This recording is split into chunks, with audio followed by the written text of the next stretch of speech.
Bien, momento de hablar ahora de este caso emblemático, si se quiere, algo que ha conmovido y mucho a la sociedad paraguaya en su momento, algo ya de larga data. El abuso sexual a una adolescente en el Club Centenario durante una fiesta de 15 años. Bueno, finalmente llegó a su fin, al menos el juicio, y terminó con una condena contra el principal acusado, bueno, hoy ya condenado. Nuestro compañero Ricardo Roa tiene todos los detalles de qué fue lo que sucedió al finalizar este juicio y la condena para el acusado en particular, Ricardo. Muy buenas tardes, Jorge, y es así, las principales pruebas que tuvieron en cuenta los jueces fueron justamente el testimonio de la víctima en la cámara Gesell, también el reporte médico y los diagnósticos psicológicos y psiquiátricos para finalmente otorgar esta condena a este joven que hoy tiene 21 años de edad.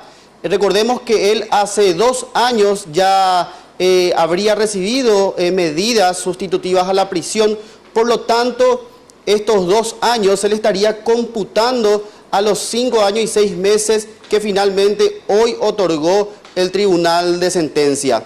Escuchemos lo que decía el fiscal del caso, Edgar Sánchez. Totalmente de acuerdo, creemos que se hizo justicia, se han tenido en cuenta todos los extremos alegados por el Ministerio Público, por lo tanto nos retiramos con el sentimiento de haber obtenido justicia en este juicio de la ley pública. Para la defensa jamás pudo haber existido el abuso sexual y anunciaron que apelarán esta medida. Pues la misma Fiscalía hizo una reconstrucción de los hechos, se contabilizaron todos los tiempos y es de imposible realización. Al momento que supuestamente esta supuesta víctima tendría que estar en el hecho, está ya dentro del salón bailando, era muy evidente que el hecho no existió. Y además de eso tenemos una junta médica de 8 médicos que categóricamente desmienten cualquier posibilidad de que el hecho haya ocurrido. El Tribunal de Sentencia estuvo conformado por los jueces Juan Carlos Zárate, Cintia Lovera y Héctor Capurro. Por mi parte es todo, Jorge, volvemos contigo.